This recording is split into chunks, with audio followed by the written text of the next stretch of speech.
নমস্কার, শুভ সন্ধ্যা। সিএনএ স্বাগত। আমি মরিময় রয়েছে আপনাদের সঙ্গে। শুরু করছি আজকের হাল্লা বল। আজকের ও হাল্লা বল মানে রাজনৈতিক বিতর্কের জায়গায় খুব স্বাভাবিকভাবে প্রত্যেক দিন যত ভাবি আমরা যে তৃণমূলের অন্দরের কোন্দল জানি আলোচনা করব না, তত এমন এমন কিছু পরিস্থিতি তৈরি হয়ে যাচ্ছে জানি আলোচনা করতেই হচ্ছে আমাদেরকে।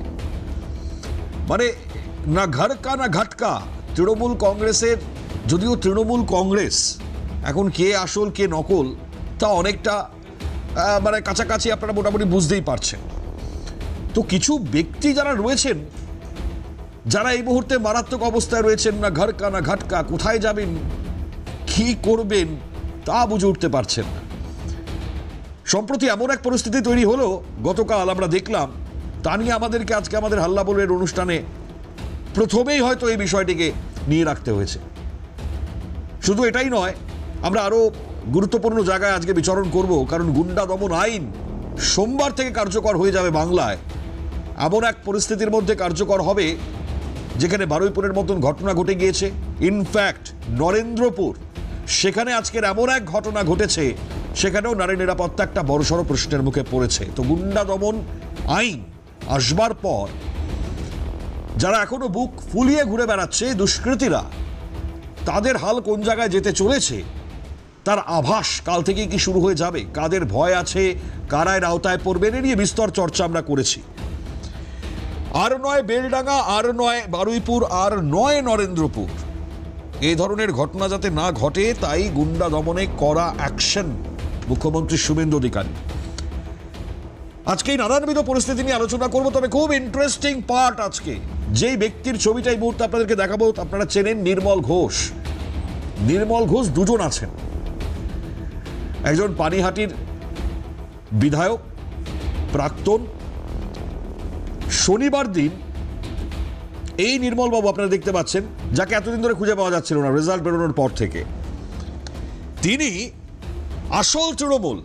মানে আজকে ঋতব্রত বন্দ্যোপাধ্যায় তিনি আইন আদালতের রায় হাতে নিয়ে দাবি করেছেন, আমরা হলাম আসল তৃণমূল, অরূপ রায়ের নেতৃত্বাধীন তৃণমূলই আসল তৃণমূল, এবং বাকি যারা নিজেদেরকে তৃণমূল বলছে তারা অবৈধ, ইললিগাল, আনঅথরাইজড।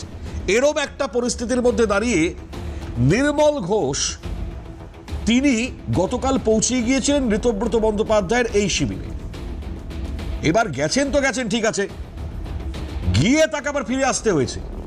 না, আমি তো আপনাকে ডাকিনি, আপনি অনাহুত, আপনাকে তো ডাকা হয়নি। এবার তিনি কি করবেন, বেজায় বিপদে পড়েছেন। এদিকে বলছেন বুকের ভেতরে মমতা বন্দ্যোপাধ্যায়, কিন্তু চলে গেলেন ঋতব্রত তৃণমূলে, যদিও সেখানে স্থান না হয় তাকে আবার বার করে দেওয়া হয়েছে। এই হচ্ছে অবস্থা। তাই জন্য বলছিলাম, না ঘরকা না ঘাটকা, এই হচ্ছে তৃণমূল। এখন এই তৃণমূলেই যে ভদ্রলোক যিনি রয়েছেন নির্মল বাবু, তিনি কি রাজনৈতিক সন্ন্যাস নেবেন, এই প্রশ্ন ঘোরাফেরা করছে। আমি গতকালের যে ঘটনাটা ঘটেছে তার ইনসিডেন্টালি যে রিপোর্ট আমরা কালেক্ট করেছি, আমরা যে বাইটস কালেক্ট করেছি, সেটা একবার শোনাই আপনাদেরকে। শুনুন কি বলছিলেন গতকাল, শোনাই।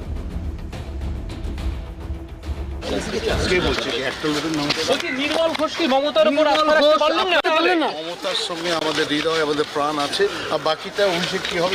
এটা কি অপপ্রচার?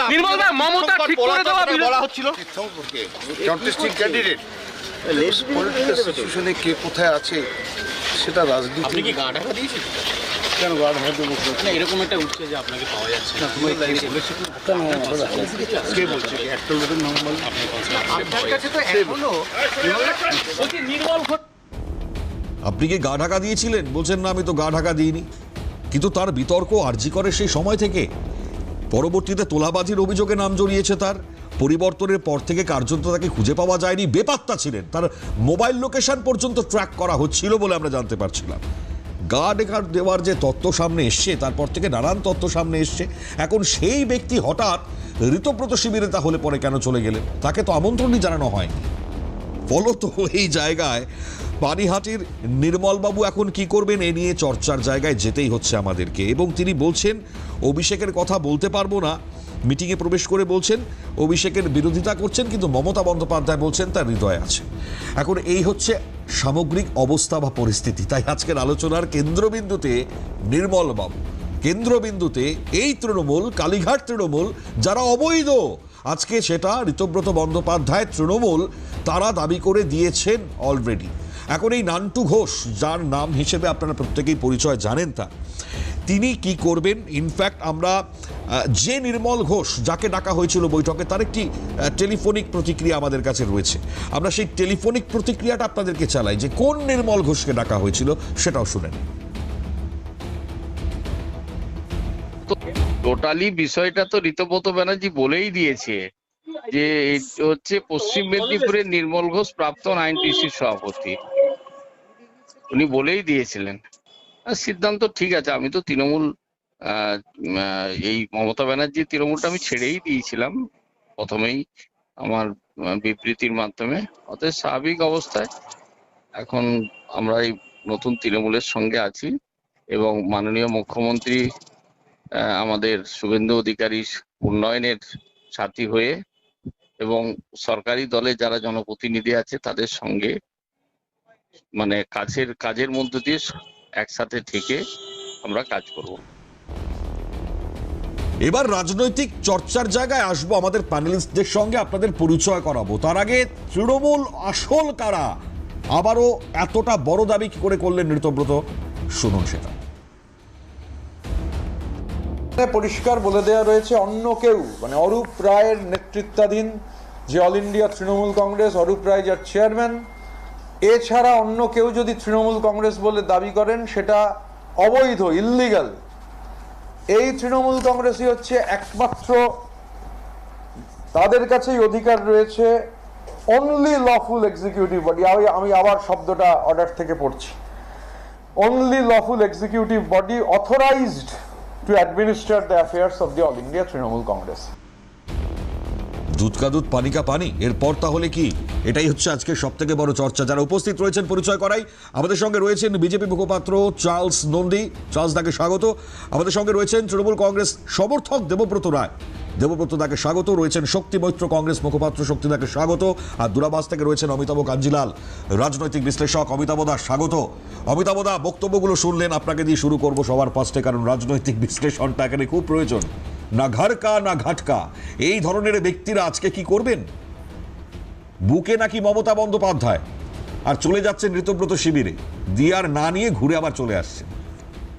আসলে এটা তো প্রমাণিত, দেখো যে তৃণমূল কংগ্রেস এবং তার সঙ্গে সম্পৃক্ত রাজনীতিকরা প্রত্যেকেই নেহাতি নিজেদের স্বার্থ সিদ্ধির জন্যই দলটার সঙ্গে যুক্ত হয়েছেন। দল নয়, এই সংঘ, এই ক্লাবে যুক্ত হয়েছিলেন। যে যতটা পেরেছেন কামিয়ে নিয়েছেন, যে যতটা পেরেছেন আখির গুছিয়ে নিয়েছেন, নিজেদের পদ টদ তোলাবাজির নানান সিন্ডিকেট গুছিয়ে বসেছেন এবং কৃতকর্মের ফলও একে একে বেরিয়ে আসছে এবং মন্ত্রীরা কারাবরুদ্ধ হচ্ছেন। ভারতবর্ষের স্বাধীন ভারতের ইতিহাসে বোধহয় পশ্চিমবঙ্গই এমন এক দৃষ্টান্ত তৈরি করলো যেখানে ক্ষমতাসীন মন্ত্রীকেও জেলে যেতে হয়েছে এবং তার ধারাবাহিকতা রক্ষা করে এখনো চলছে সেই জেল যাত্রা ক্ষমতাচ্যুত হওয়ার পরে। ফলে ব্যান্ড অফ গুনস, একেবারে সরাসরি বলি অপরাধীদের একটা বড় গোষ্ঠী হিসেবে তৃণমূল কংগ্রেসের আত্মপ্রকাশ এবং তার কর্মপদ্ধতি এবং অবসর, মানে ক্ষমতা থেকে অবসরের পরেও তারা এখনো হাতড়ে বেড়াচ্ছেন ক্ষমতার অলিন্দে কি করে টিকে থাকা যায়। এই পরজীবী প্রাণীগুলো যে পদ্ধতিতে জনমত আদায় করে জয়ী হয়েছেন, সেই পদ্ধতিগুলো যে অনৈতিক ছিল সেটা গতবারের নির্বাচনে এদের প্রত্যেকের গোহারা পরিণাম এটা প্রমাণ করে দিয়েছে। স্বাভাবিকভাবেই এই মুহূর্তে তাদের কাছে একটা বড় প্রশ্ন হচ্ছে, দলের এই যে টালমাটাল পরিস্থিতি, কোন তৃণমূল আসল এবং কোন তৃণমূল টিকবে, সেই অবস্থাতে শ্যাম রাখিরা কুল রাখি এই অবস্থায়।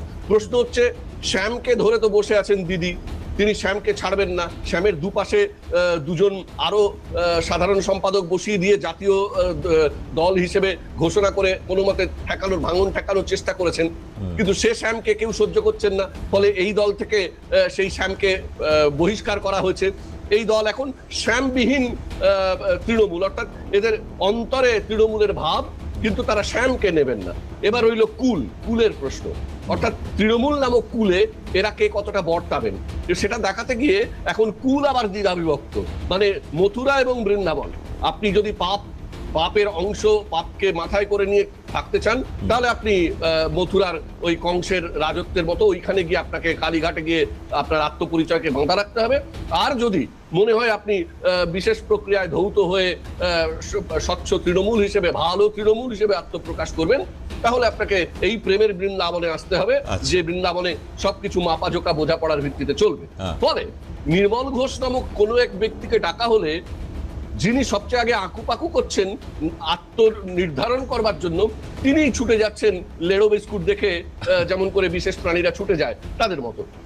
এইটা শুধু নির্মল ঘোষের জন্য নয়, XYZ যে কোনো নাম তুলেই যদি আজকে এই ডাকটা দেওয়া হয় যে অমুক বাবুকে আমরা খুঁজছি, দেখবেন ওই নামের একাধিক লোক পৌঁছে যাচ্ছেন। কারণ প্রত্যেকে এখন আত্মনির্ধারণের জন্য আকুপাকু হয়ে করছেন যে পশ্চিমবঙ্গের রাজনীতির যে রাজনীতিটা এতদিন তারা করে কমে খেয়েছেন, সেই রাজনীতিতে টিকে থাকতে গেলে এই মুহূর্তে একটা ডাক তাদের দরকার, যে ডাক তাদের কর্ণকুহরে প্রবেশ করা মাত্র তাদের পাপ শুদ্ধি হয়ে যাবে, তাদের কি বলবো স্বার্থের পরবর্তী দরজা, পরবর্তী ধাপগুলো উন্মুক্ত হয়ে যাবে, এবং যেমন তরতরিয়ে তাদের রাজনৈতিক কেরিয়ার এগোচ্ছিল সেই পদ্ধতিতেই কেরিয়ার এগোতে থাকবে। আর তহবিল যদি ঢুকে পড়ে হাতে, তাহলে তার প্রশ্নই আসে না। আদালত একেবারে অমিতাভ দা, আপনি যেটা বলছেন, তবে আপনার কথা সূত্র ধরে আমি চার্লসদার কাছে এই কারণে আসতে হবে আমাকে, কারণ এই যে কালীঘাট তৃণমূল, তারা তো আনঅথরাইজড, এটা আজকে ঋতব্রত শিবির স্পষ্ট করে দিচ্ছেন। ঋতব্রত বন্দ্যোপাধ্যায় বিরোধী দলনেতা, তিনি বলছেন হাতে তার আদালতের নির্দেশ রয়েছে, সেটা পড়ে পড়ে তিনি বলছেন।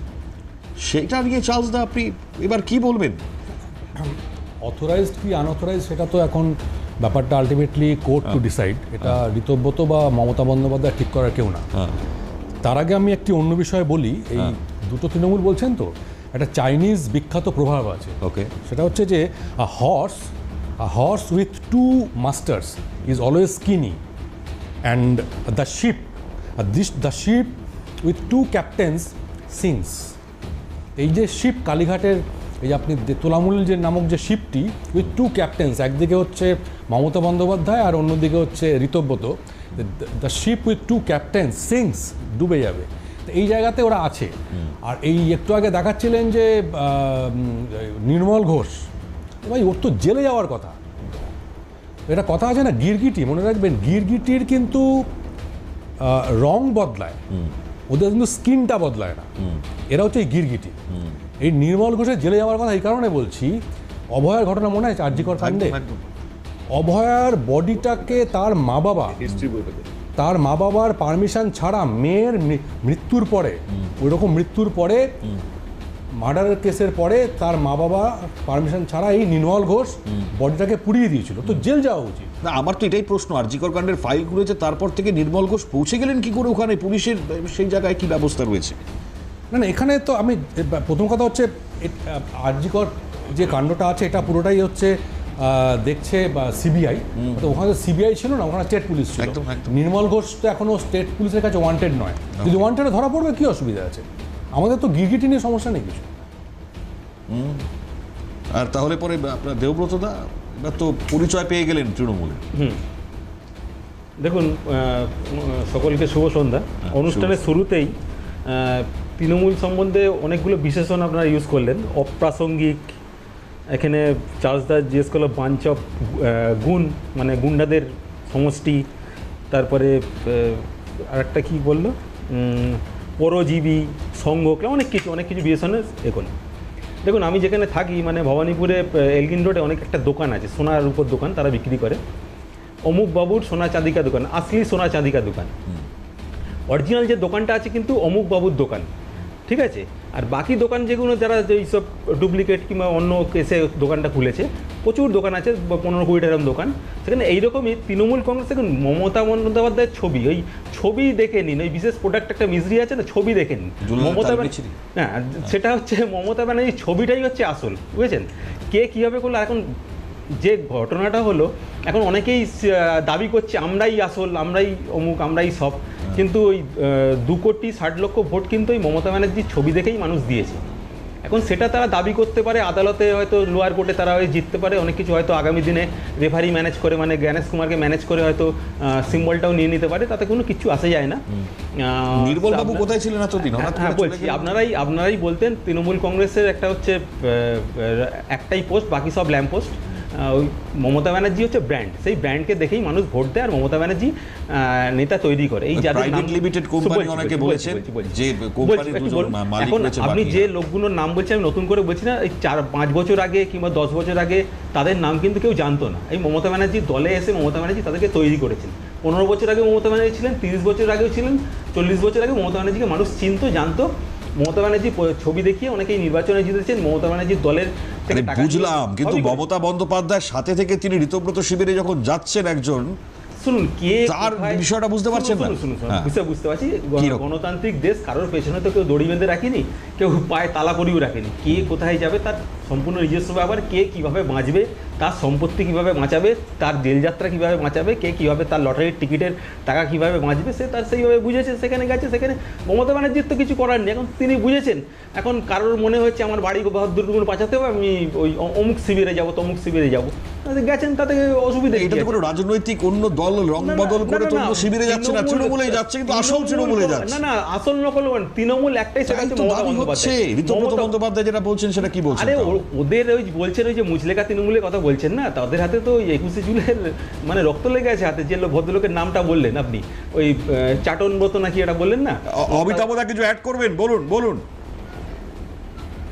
ও আপনারা মিউট আছে, সাউন্ডটা মিউট আছে অমিতাভ দা, একটু ওপেন করুন। অমিতাভ দা নীরব হয়ে গেছে। বলছি হ্যাঁ। এইমাত্র একটা জিনিস প্রমাণিত হলো হ্যাঁ। যে উনি যে কথাগুলো বলছেন, কেউ লটারির টাকা বাঁচাতে, কেউ কারো সম্পত্তি বাঁচাতে, তার মানে তৃণমূল দলটা তারাই করতে এসেছিলেন যারা এই অবৈধ উপায়ে এই অর্থ, সম্পত্তি, প্রতিপত্তি, ক্ষমতা জমাবেন। এবং তার চেয়েও মজার কথা হচ্ছে, আজকে তাদের মনে হচ্ছে বালিশ চাটা তৃণমূল, অমুক করা তৃণমূল, কিন্তু গতকাল তাদের মনে হয়নি, ইলেকশনের আগে অন্তত সবকিছুই মনে হয়নি। ফলে স্বাভাবিকভাবেই কার্যত উনি মেনেই নিলেন তৃণমূল একটু দেখে শুনে আপনি একটু করুন না। আজকে যাদের বলতে হচ্ছে, আগামী দিনে হয়তো তাদেরকে স্যার বলতে হতে পারে। তিনখানা যে ঢুকে পড়লো তারা কি ভালো তৃণমূল? ওই গোটা তিনটা ঢুকে পড়লো। স্যার বলার ব্যাপার নেই, না, আপনার বাধ্যবাধকতা আছে। না, কাউকে স্যার বলার ব্যাপার নেই। না, বাকি তিনটে যে ঢুকে পড়লো তারা তো খুব ভালো হয়ে গেল, আগামী দিনে তো আরো ঢুকে পড়বে। হয়তো শুনতে পাচ্ছি যে এনসিপিআই মিলিটারিতে যাবে। ময়দানে খেতে পার্টিটাকে দাঁড় করিয়েছিলেন, এটাও অস্বীকার করতে পারবেন না। এই রবীন্দ্রনাথ ঘোষ থেকে শুরু করে একাধিক বড় নেতা আছেন যারা মাঠে ময়দানে খেটে পার্টিটাকে। আচ্ছা, এনাদের নাম আপনারা জানতেন? আরে একটা লোকেরই তো নাম জানেন, সেটা হচ্ছে মমতা বন্দ্যোপাধ্যায়। আপনি কলকাতায় বসে যে কটা মানুষের নাম জানেন, আমরা প্রান্তে বসে তার চেয়ে বেশি বলছি তো। শুনুন 30 বছর আগে মমতা ব্যানার্জি এনাদের পরিচিতি দিয়েছে, মমতা বন্দ্যোপাধ্যায় এনাদের পরিচিতি দিয়েছে। আপনারা ওই যে একটি মাত্র ওই পাখির চোখ হিসেবে মমতাকে দেখে বেরিয়েছেন এই করতে গিয়ে, এবং মমতা তাকিয়েছিলেন অভিষেকের দিকে। ভারতবর্ষে অনেকেই দল তৈরি করার চেষ্টা, মমতা ব্যানার্জি কোনো দলে যাননি, মমতা ব্যানার্জি দল তৈরি করেছেন। এই যে দৃষ্টির বিচ্যুতি, দৃষ্টান্ত। আচ্ছা বেশ, ভারতবর্ষের ইতিহাসে মমতা ব্যানার্জি শিখিয়েছে গাদ্দারি। যে কংগ্রেসের খেয়ে পড়ে উনি এমপি হয়েছিলেন, যে কংগ্রেসের একেবারে উনি দল গঠন করার পরে কংগ্রেস বহিষ্কার করেছিল। আমাকে একটা বিরতি নিতে হবে। আমার একটা প্রশ্ন আছে এখানে। রাজনৈতিক জায়গায় দাঁড়িয়ে যখন কেউ দল বদল করে, অর্থাৎ জার্সি বদল করে, তখন সেই জায়গায় চর্চায় চলে আসে যে কি হলো, তৃণমূল থেকে আবার বিজেপিতে জয়েন করছে। INDIA নামক যে দলটি তৈরি হয়েছিল, তারাও দেখুন একসঙ্গে এক ছাতার তলায়, তখন গিয়ে বলা হয়েছিল বৃহত্তর রাজনৈতিক স্বার্থ। তাহলে এক্ষেত্রে কেউ যদি দল বদল করেন, কেন এই বৃহত্তর রাজনৈতিক স্বার্থটাকে বুঝতে পারছেন না?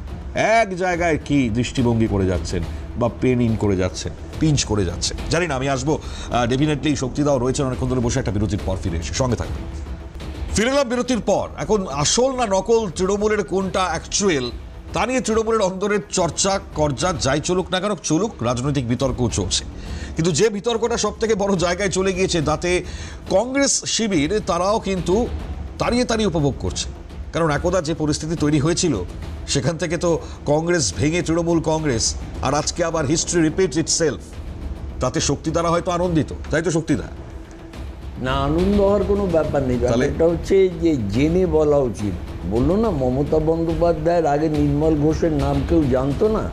নির্মল ঘোষ বামফ্রন্টের আমলে পানিহাটি কেন্দ্রে তিনি নির্বাচিত হয়েছিলেন, এবং নির্মল ঘোষ মমতা বন্দ্যোপাধ্যায়ের প্যারালাল, সমসাময়িক বা তার চেয়ে একটু বড় হবে। আজকে নির্মল ঘোষ পালিয়ে বেড়াচ্ছে, তার একটাই কারণ, অভয়াকাণ্ডে তিনি যে ন্যাক্কারজনক ঘটনার সঙ্গে যুক্ত, এবং পরবর্তীকালে একটা লটারির টিকিটের 1 কোটি টাকা, সেটা এফআইআর দায়েরও হয়েছে থানায়।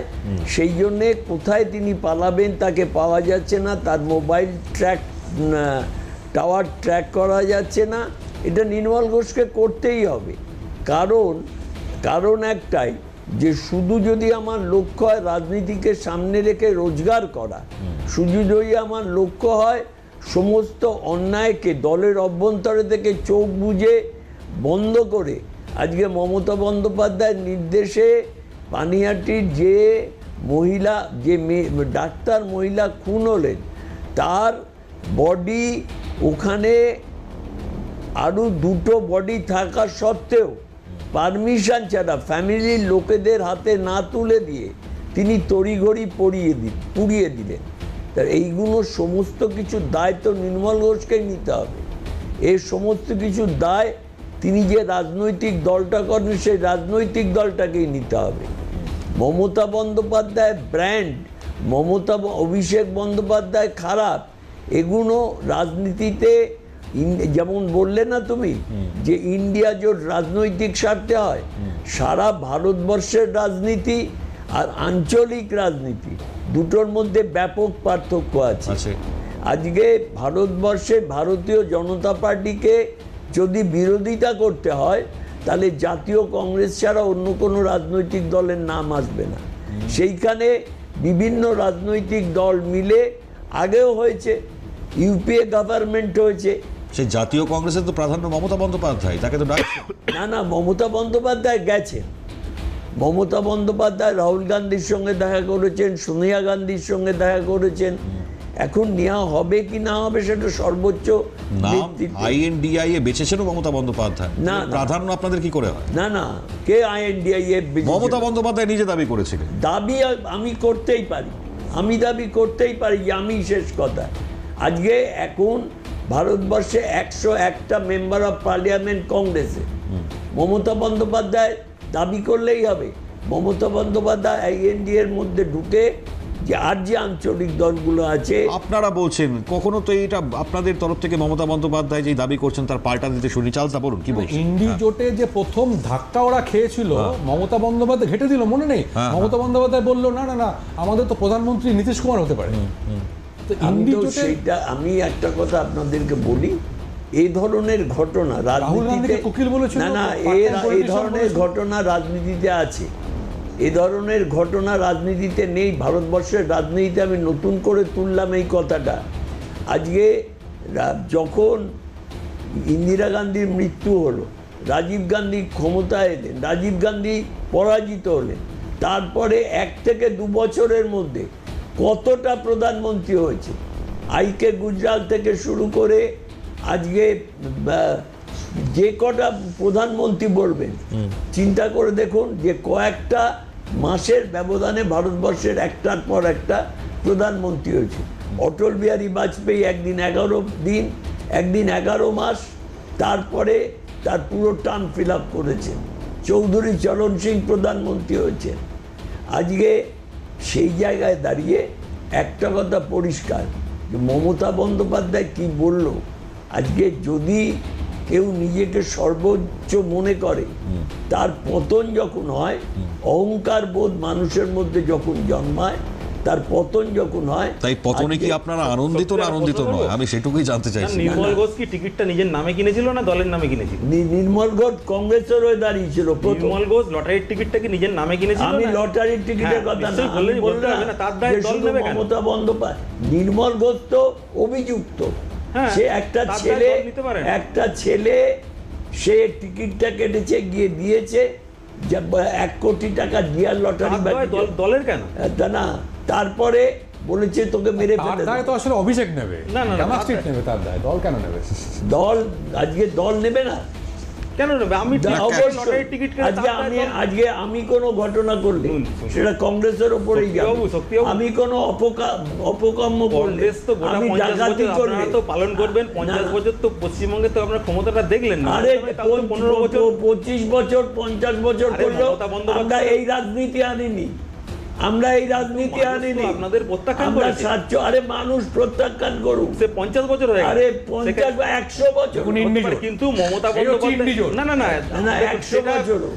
সেটা মমতা ব্যানার্জি কিন্তু না, 2 বছর এখন মানুষ দ্বারা ইন্ডিজোটটা পরীক্ষিত। আবার বুঝতে হবে এখন। ভবিষ্যৎ বুঝতে পারছেন তো? হ্যাঁ। একটু আগে বলছেন ইন্ডিজোট, হ্যাঁ। ইন্ডিজোটের ভবিষ্যৎ না না না, আপনাদের মানে আনন্দিত হওয়ার কিছু কারণ নেই, আপনারাও হাতে না, হাত ধরে- আনন্দিত নয়, মানুষ বুঝতে পারছেন না মানুষ যে নিশ্চয়ই বুঝতে ইন্ডিজোট তো পারছে। বলছেন, মানুষ তো মমতা বন্দ্যোপাধ্যায় যাচ্ছেন, কিন্তু মানুষ এখন তো আমার হাড়ে হাড়ে রাজ্যে পশ্চিমবঙ্গে তৃণমূল বুঝতে পারছে। আসল নকল নিয়ে এখন হাড়ে গন্ডগোল। হাড়ে বুঝতে পারছে পশ্চিমবঙ্গে।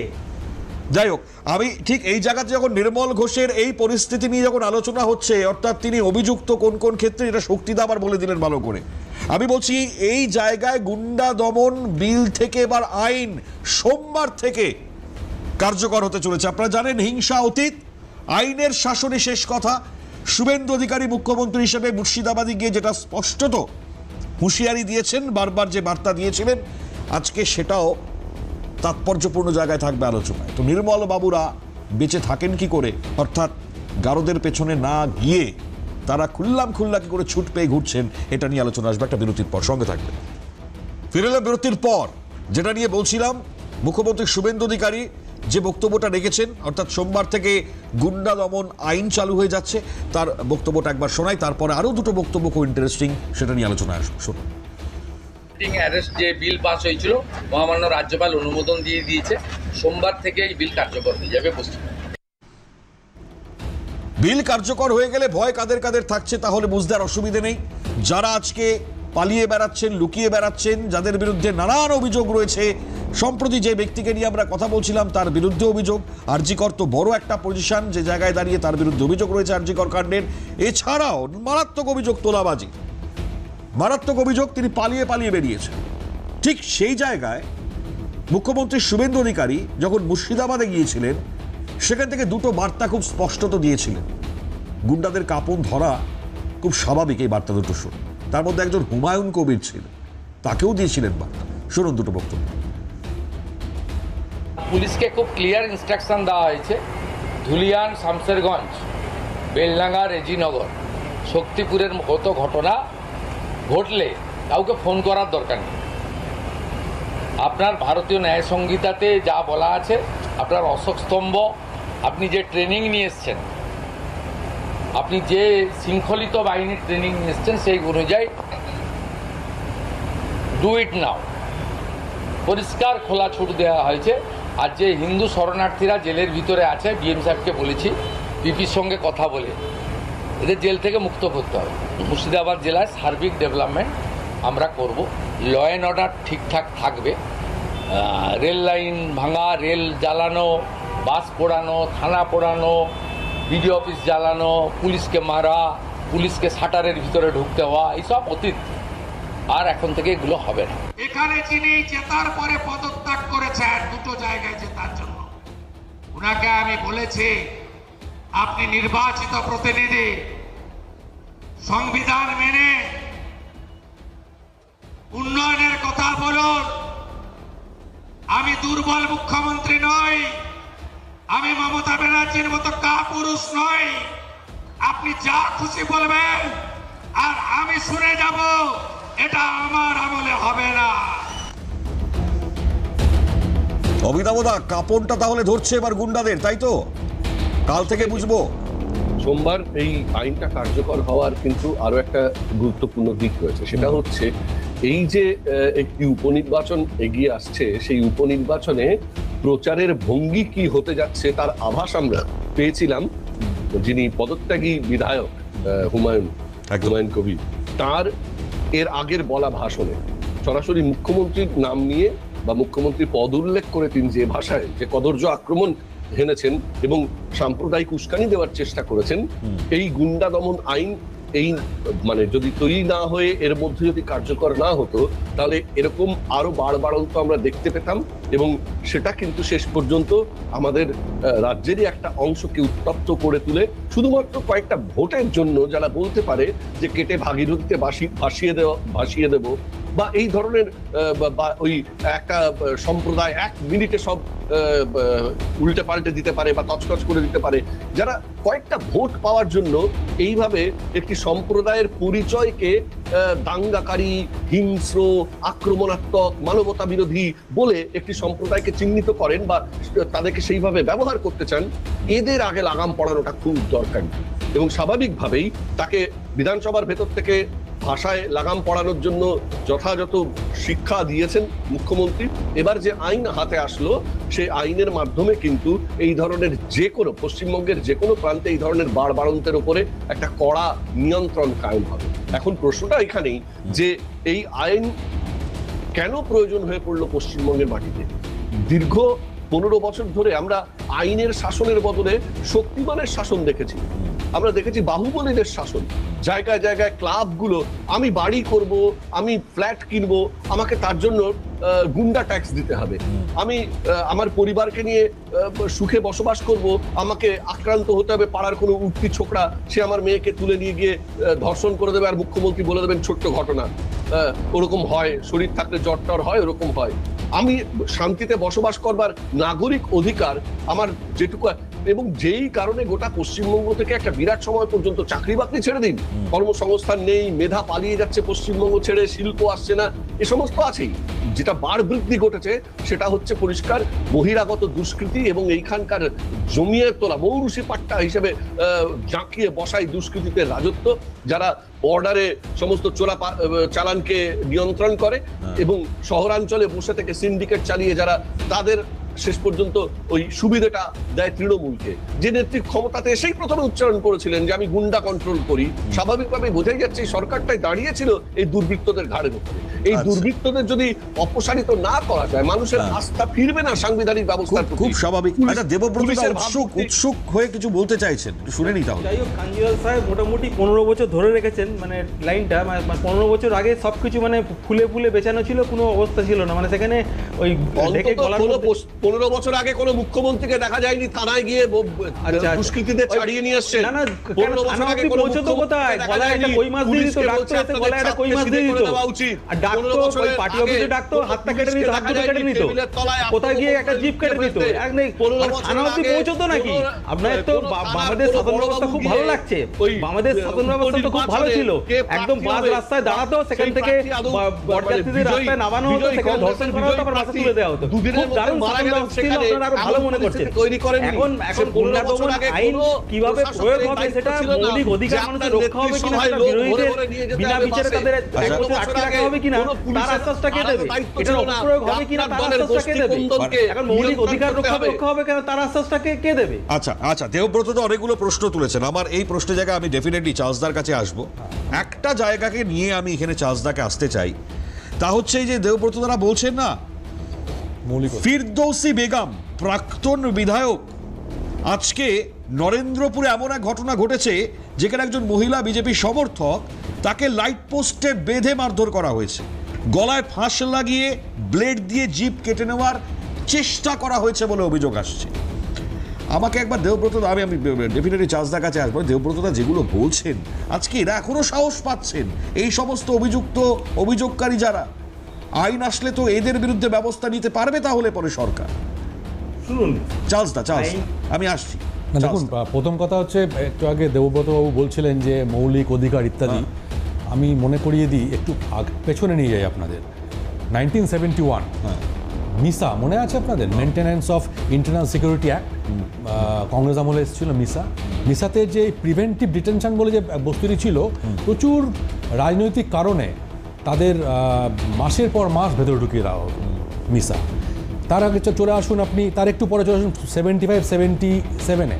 আপনার মনে আছে কলকাতা শহরে হিপি কাট বলে একটা ব্যাপার ছিল, মানে যাদের বড় বড় চুল ছিল তাদের কংগ্রেস পুলিশ দেখে কেটে দিত চুল। যদি পাড়ায় কেউ ধরুন অপোজিশন পার্টি করতো, বড় চুল থাকতো, অপোজিশন পার্টি করলে যাতে না করতে পারে, কংগ্রেসকে অপোজ না করতে পারে, চুল কেটে দেওয়া হতো, হিপি কাট। এটা 75-77-এ ছিল, কলকাতা শহরে ছিল এটা, কংগ্রেসের পুলিশ করতো এটা। তো আমাদের কিন্তু কাজ এটা নয়, যেটা মুখ্যমন্ত্রী বারে বারে বলেছেন এবং অ্যাসেম্বলি দাঁড়িয়ে বলেছেন যে এই আইনের অপব্যবহার হবে না, রাজনৈতিক বিরোধিতার কারণে অপব্যবহার হবে না। যে আইনটি পাস হয়েছে এটা the West Bengal public safety and control of anti social activities bill 2026। এখন পার্সপেক্টিভটা কী পার্সপেক্টিভ? কারণ মনে রাখতে হবে, দেখুন আমাদের মানুষ বিজেপিকে মানুষ আশীর্বাদ দিয়ে কেন পশ্চিমবঙ্গে এনেছে, তার অনেকগুলো কারণ আছে। তার মধ্যে একটি কারণ হচ্ছে আইনের শাসন প্রতিষ্ঠা করতে হতো। কারণ আপনাদের মনে আছে হয়তো যে ভোটের 1-1.5 মাস আগে সুপ্রিম কোর্টের চিফ জাস্টিস বলেছিলেন যে there is a complete breakdown of law and order in West Bengal. তার আগে হাইকোর্ট এখানে বলেছিলেন, কলকাতা হাইকোর্ট বলেছিলেন যে এখানে আইনের শাসন বলে কিছু নেই, সবটাই শাসকের আইন। অতএব আমাদের এখানে ইলেকশনের 1.5 মাস আগে যখন মাননীয় স্বরাষ্ট্রমন্ত্রী অমিত শাহজি এসেছিলেন, তিনি যে সংকল্পপত্র প্রকাশ করেছিলেন, সেখানে প্রথম যেটা ছিল আমাদের এখানে আইনের শাসন প্রতিষ্ঠা করতে হবে। তা আমরা আইনের শাসন প্রতিষ্ঠার দিকে এগোচ্ছি। 2 নম্বর, আমাদের কেন মানুষ ভোট দিয়েছে? তুষ্টিকরণের রাজনীতি যে চলছিল, তুষ্টিকরণের রাজনীতির নামে যে মাফিয়া রাজ চলছিল, যে জেহাদি রাজনীতি চলছিল, তার মানুষ শেষ দিতে চেয়েছিল। আমরা সেটাও দেখাতে চাই। 3, আমাদের মানুষ কেন ভোট দিয়েছে? এখানে শিল্প করতে হবে। 4, আমাদের মানুষ কেন ভোট দিয়েছে? এখানে আরও বেশি করে চাকরির সুযোগ করতে হবে। 5, আমাদের কেন মানুষ ভোট দিয়েছে? নারী সুরক্ষা করতে হবে। নারী সুরক্ষার জন্যও কিন্তু এই গুন্ডা দমন আইনের প্রয়োজন আছে, যেটা একটু আগে। আর অ্যান্টি সোশ্যাল অ্যাক্টিভিটিস নিয়ে, মানে কোনটা অ্যান্টি সোশ্যাল অ্যাক্টিভিটিস বলবো তা আইনে স্পষ্ট বলে দেওয়া হয়েছে। আমাদের মূল বক্তব্য হচ্ছে, দেখুন মনে রাখতে হবে যে হয়তো বিজেপি সরকার ক্ষমতায় এসেছে ঠিকই, কিন্তু এই যে অতি বামপন্থা এবং মৌলবাদী জেহাদি যে এলিমেন্টগুলো পশ্চিমবঙ্গে ঘাপটি মেরে শুয়ে আছে, তারা কিন্তু অপেক্ষা করে বসে আছে কখন আমাদের এগেনস্টে এরা ঝাঁপিয়ে পড়তে পারে। অতএব এই কথাটাও কিন্তু আমাদের যে সরকার বা মাননীয় শুভেন্দু অধিকারীকে মনে রাখতে হচ্ছে। পাশাপাশি মনে রাখতে হবে যে বাবর, হুমায়ুন কবির, শাহজাহান, শওকত মোল্লা, জাহাঙ্গীর, এদের যুগ শেষ।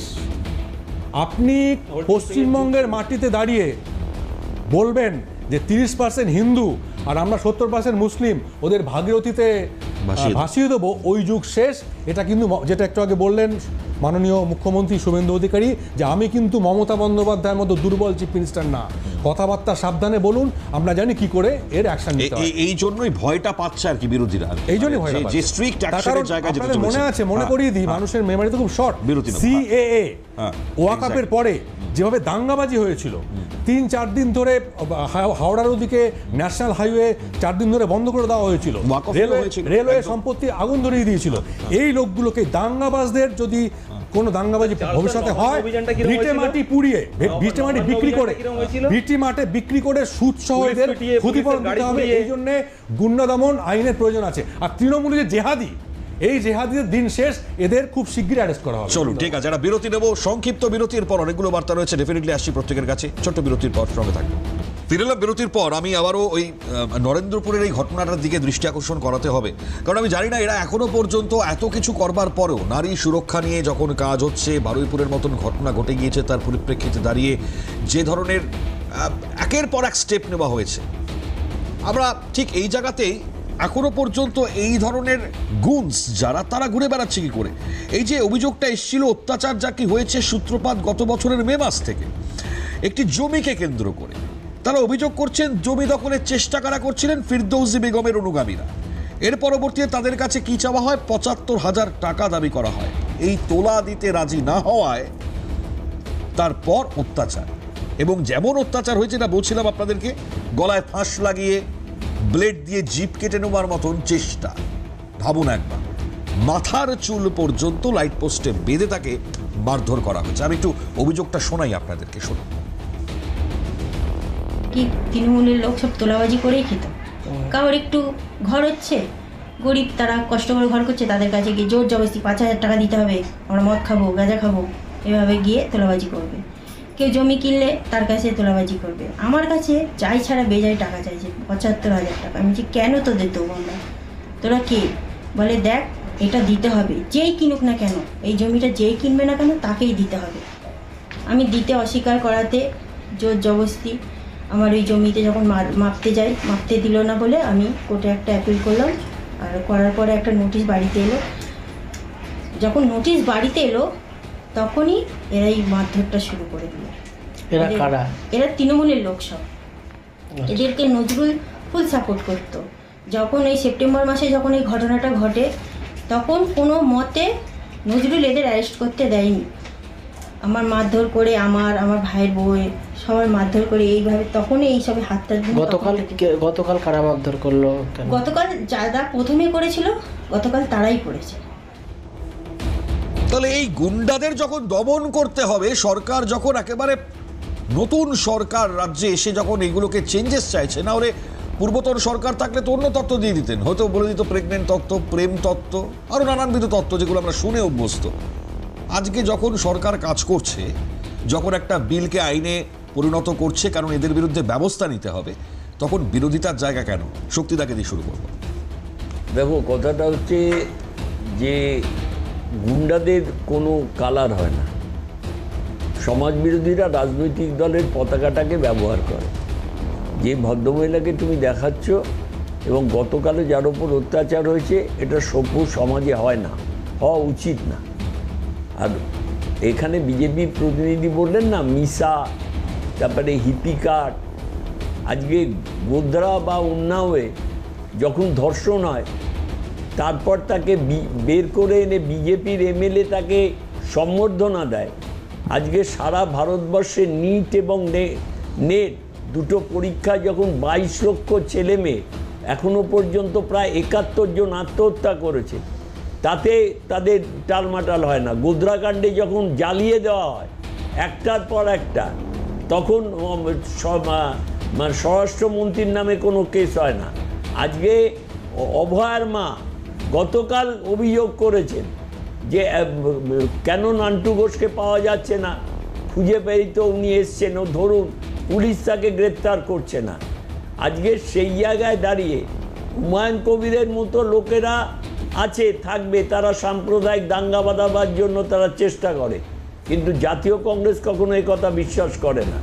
আজকে বড় বড় কথা বলা হচ্ছে মিসাইল, আজকে দাঁড়ান, আপনার কথা বলার সময় আমি একটা কথা বলি, মিসাইল আজকে যে আইনটা প্রণয়ন হতে চলেছে নিরাপত্তা, তার মানে এর আগে পর্যন্ত কোনো আইন ছিল না ভারতবর্ষে।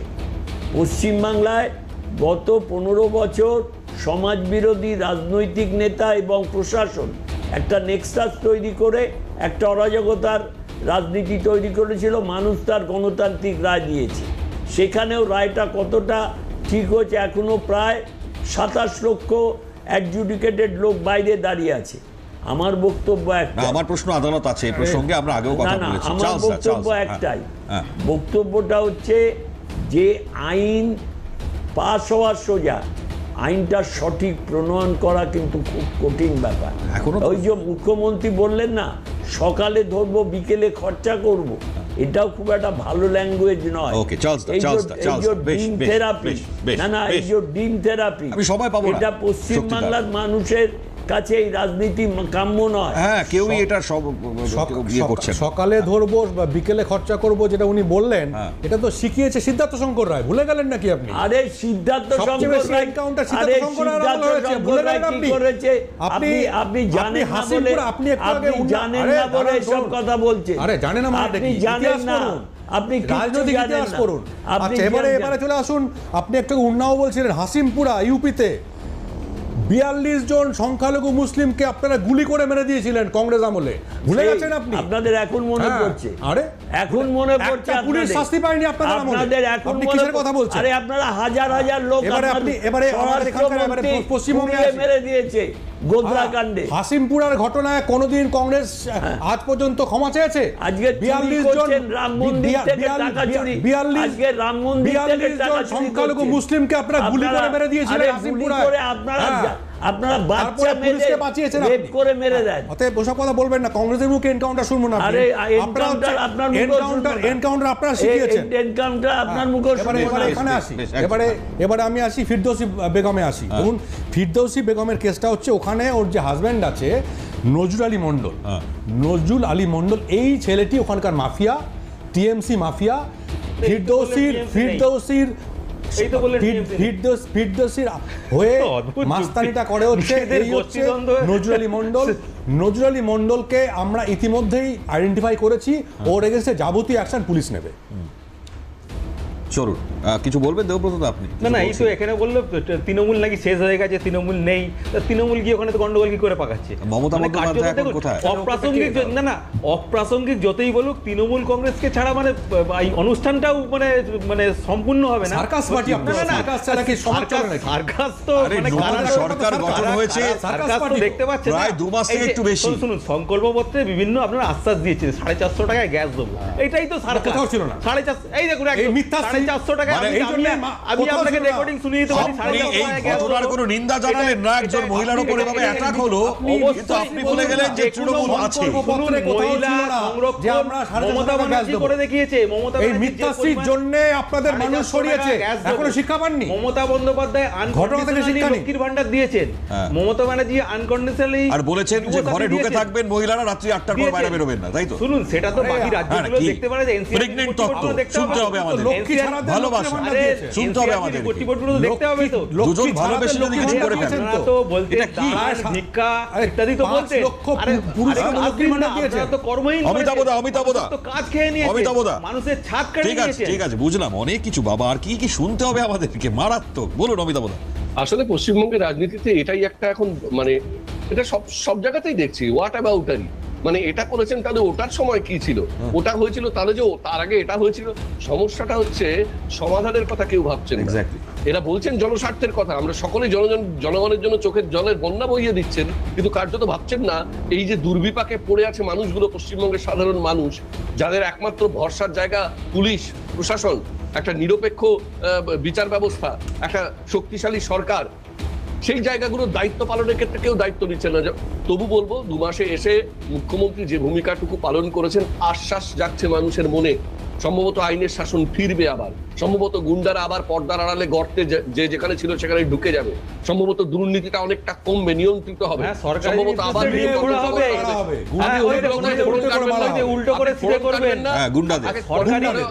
সরকারি নির্দেশে ডিম মারা হবে। এবং সবচেয়ে বড় কথা হচ্ছে, শুনুন, আপনি যে এমন অপদার্থ আপনাদের সময় একাধিক ছিল যারা এই সরকারি নির্দেশে ডিম মারা হচ্ছে, তাই শুনুন, এখন বিজেপি কর্মীরা বলবে সরকারি নির্দেশে ডিম ছুঁড়ে মারা হচ্ছে, মাথা নেড়া করে দেওয়া হবে, মাথা চুল কেটে নেওয়া হবে, কোমরে দড়ি করে ঘোরানো হবে, খুব আইনের শাসন, শাসকের আইন। না না, কোমরে দড়ি করে ঘোরানো হচ্ছে, কজন অ্যারেস্ট হয়েছে আমি জানি না দেবব্রতদা, গাছে গাছে ঝুলিয়ে দেওয়া হতো মারার পর বিজেপি নেতাদেরকে, এই ছবি দেখেছে বাংলা। শুনুন, আমাদের 55,000 কর্মী খুন হয়েছিল, অবিভক্ত কংগ্রেসের 55,000 কর্মী হয়েছে, আমরা রবীন্দ্রসঙ্গীত শুনেছিলাম। দেখুন, ছোট্ট চাট্ট ঘটনা ঘটেনি, অস্বীকার করার জায়গা নেই, কিন্তু পাল্টা দেখুন এই যে মেরে ঝুলিয়ে দেবো, শ্মশানে পাঠিয়ে দেবো, অনাথ করে দেবো, মাটির নিচে পুঁতে দেবো, ঝুলিয়ে দেবো, রাজনীতিটা কারা শুরু করেছিল পশ্চিমবাংলার মাটিতে? সাদা তার পাঠিয়ে, যাই হোক সেটা পুরনো নয় বিষয়, কিন্তু গাছে মেরে ঝুলিয়ে দেওয়ার রাজনীতি কারা শুরু করেছিল? একদমই না, সে কথা নয়। দেখুন, কোথাও পাল্টা হচ্ছে না না, সে আপনারা এমন কিছু বলছে যেন এই 15 বছর আগে সবকিছু ফুলে ফুলে বিছানো ছিল, কিচ্ছু ছিল না। এখন এই আমদানি এটা করেছিল বামফ্রন্টের থেকে, সেই থেকে হয়তো কিছু জায়গায় শুনেনি অমিতাভদা এটা বলছে, ফুলে ফুলে বিছানো ছিল না, তবে ফুল বাগানে এতগুলো পোকার সংক্রমণও ছিল না, এত দুর্নীতিগ্রস্ত মানুষের এক জায়গায় সন্নিবেশ এত অল্প সময়ের মধ্যে। নির্মল ঘোষের বিরুদ্ধে কি ট্রিটমেন্ট হওয়া উচিত, এক কথায় উত্তর নিয়ে নেব অমিতাভদাকে দিই। ওই যে শোনা যায় আরেক নির্মল বাবু যেমন ভাবে ডায়ালিসিস করিয়েছিলেন একটি বিশেষ প্রাণী সরকারি হাসপাতালে নিয়ে গিয়ে, তেমনি এমন নির্মল পদার্থদেরকে সরকারি শ্রীঘরে ঢুকিয়ে ডায়ালিসিসের ব্যবস্থা হোক। ওকে, ঠিক আছে। আর চার্লসদা কি বলবেন? না, আমরা প্রথম থেকেই বলে আসছি, আমরা এখানে আইনের শাসন কায়েম করতে এসেছি। আইনের শাসন কায়েম করার জন্য যতদূর যাওয়ার আমরা ততদূর যাব। কোনো গুন্ডাবাজি, মাস্তানি আর ওদের রাংবাজ যে আছে, বাংলার রাংবাজ অভিষেক, এসব রাংবাজ এখানে চলবে না, সব শেষ। চার্লসদা ডিম ছুঁড়ে মারাটা কি আইনের শাসন? মানে কোন আইনে আছে? আবার সেই ডিমে চলে যাচ্ছে। নিশ্চয়ই যাব, সেই জন্যই তো ডিম ছুঁড়ে মারার জন্য অ্যারেস্ট হয়েছে। না, কটার নেড়া করে দিয়েছে, ডিম ছুঁড়ে মারার জন্য অ্যারেস্ট হয়েছে, কুণাল ঘোষকে ডিম ছোড়ার জন্য অ্যারেস্ট হয়েছে। বেশ, আজকে আর সময় নেই, শক্তিদা আমি আর আসতে পারলাম না। সবাইকে অসংখ্য ধন্যবাদ, চার্লসদা, দেবব্রতদা, শক্তিদা, অমিতাভদা, প্রত্যেককে অসংখ্য ধন্যবাদ। আগামীকালটা খুব ইম্পর্টেন্ট, সোমবার নজর থাকবে গুন্ডা দমন বিল পাশ হয়ে যাওয়ার পর আইনে রূপান্তরিত হয়ে এবার ট্রিটমেন্টটা ঠিক কি হয় তার দিকে নজর আমাদের। এখানে শেষ করছি, দেখতে থাকুন।